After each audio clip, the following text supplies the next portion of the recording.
uh, move on to refraction in a child with strabismus and the key things we need to know about managing refractive errors in them. Dr. Digvijay, we have with us. He heads Noble Eye Clinic in Gurugram, and he's been an old expert in this area. So, Dr. Digvijay.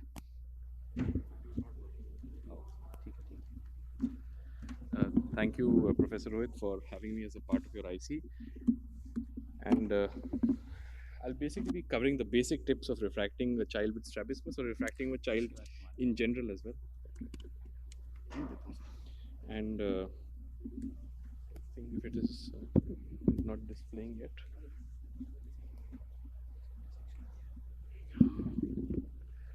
All right.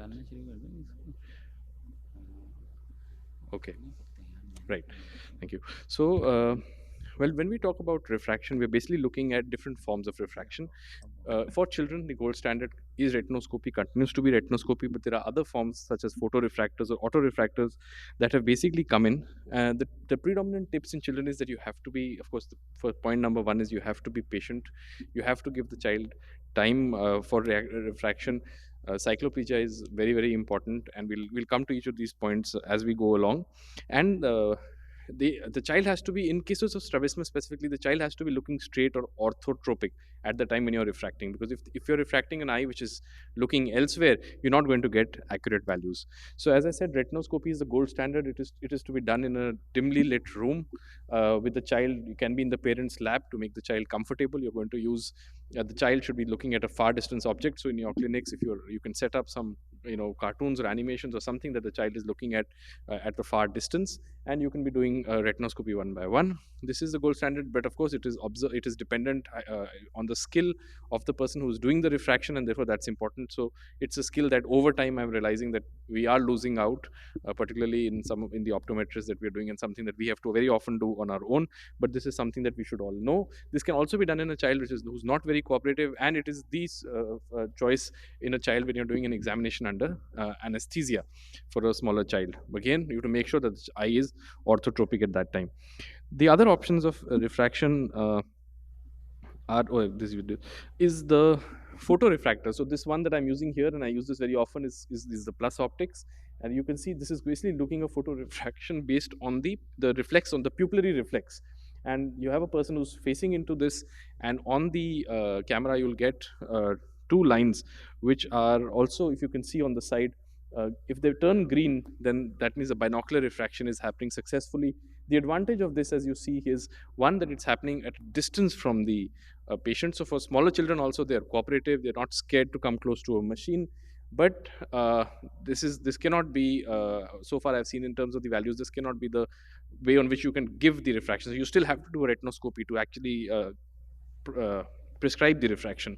But it's a very good screening tool. It also tells you if there's an esotropia, exotropia, so like the Hirschberg reflex, like the Bruckner's reflex, this in fact follows that principle, and you can actually make it out. But this is something that, again, in practice, I found to be very useful. Autorefractors, we all know, are there both tabletop as well as some portable ones like this one here.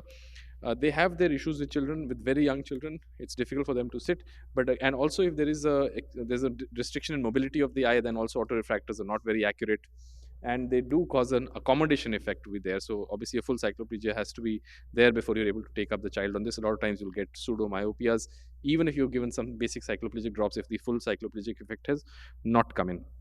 Then there are open view autorefractors which have also come in the market here, where you can see far across. So the child can hold this in their hand, but again requires a little older child, and they can be looking at a far distance object, again like a cartoon or an animation that you have somewhere on the other end of the room, and this can do a refraction in that. Again, it can do a binocular refraction, but in strabismus cases you have to do it unilocularly. You cannot do a binocular refraction in those cases. Moving to the cycloplegia, that's important, and we know that cycloplegia is very important. A refraction in a child should never be done without cycloplegia. The cycloplegia of choice varies. So if you've got a young child below 5, or if you've got a child with an esotropia, those cases you have to use atropine as a cycloplegic. Cyclopentolate is an option that is close to atropine but has other effects as well. Some of them have included the child getting irritable or screaming. and it doesn't sometimes get the full cycloplegic effect that atropine does. And atropine is also more comfortable to put in the child, because the child is not going to sit with his eyes closed when you put cyclopentolate, but it is an option. Most of the times we recommend atropine, and this is something that you should follow as a standard. In older children or children who are orthotropic, you could consider homide or hometropine, and that also does a good job. But I think and sometimes we do a combination such as a cyclopentolate, tropicamide cyclopentolate as well, which can be used in the older children. But it's also very important to know when to refract after doing the cycloplegia. So you don't, in atropine, of course, the effect is going to last a long time, but in homide, you don't want to do it hours after you've given it. It's best to be done within that 1 hour period. In tropicamide, within the 25-minute period of the last drop. Some specific points from for esotropia standpoint, you would be giving full cycloplegic correction that you will be getting in these cases. So you're not doing an acceptance for these smaller children in any case. Also, there are special lenses you have to sometimes give. In accommodative cases, you'll be giving bifocal glasses, and I'll come to a couple of cases of those as well as we go along. But there are certain specific pearls that are useful, and you want to give the highest plus. In exotropias, you can give, again, you have to give the appropriate refractive correction. You could give a slightly over minus to help the control the squint better, or you could decenter them outwards to give an effect where they have to now converge more to see, or like a base out effect in these cases as well. And for cylinders, you want to be giving a full appropriate cylindrical correction. In anisometropia with squint, if there's a large anisometropic difference, then sometimes you may want to consider contact lenses or high index glasses.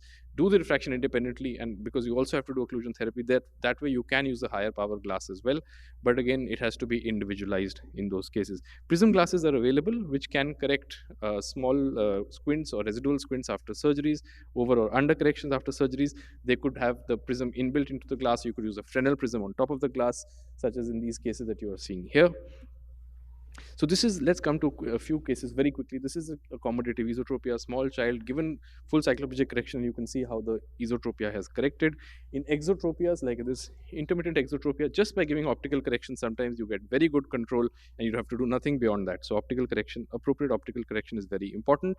In children with high AC by A ratio, you want to give bifocal glasses. Make sure that the near segment bisects, and the connection between the near and upper, the lower and the upper segment bisects the pupil, so that the child is using the lower part for the near and the upper part for the distance viewing. In partially accommodative esotropias, you have to give glasses first, and then whatever residual squint is left, you have to correct. So this first step is very, very important to give the appropriate refractive correction. Otherwise, your decision on the surgery may be different, or you may not make the right decision.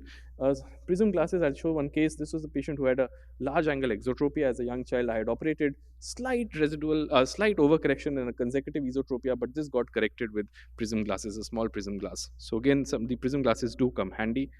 So the take-home message, I think, is patience. So when you're refracting a child, you must make sure that you're patient. The parent is patient only, then the child will be patient or cooperative. They will often be uncooperative. You may want to call them a second time around.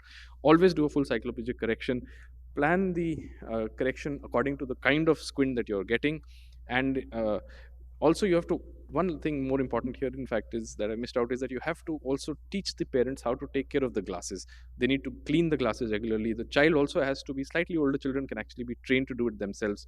So even the choice of glasses, flexible frames, hypoallergenic frames, plastic lenses, and care of the glasses is important. Thank you.